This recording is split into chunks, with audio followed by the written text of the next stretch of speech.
To get started, I added a video clip to my timeline. I'm going to begin by showing you how to do a very basic trim, and then I'm going to get more complicated as I go.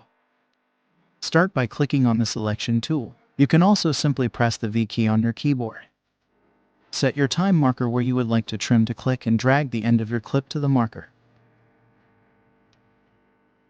Now drag your clip back to the start of your timeline.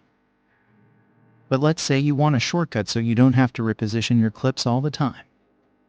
To automatically fill in your starting gap, hold down the Control key while dragging your clip to the marker.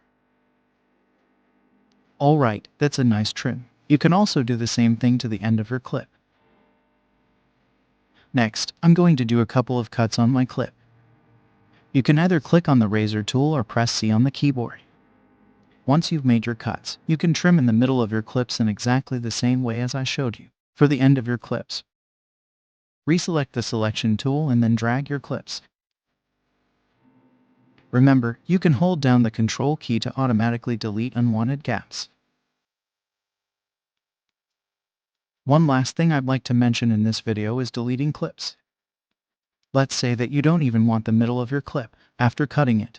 You could just hit the delete key, but then you'd have a gap and you would have to drag all your preceding clips up.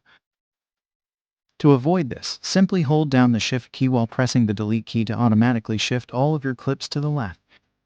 And that's all there is to it. You now know how to trim and cut video efficiently in Premiere.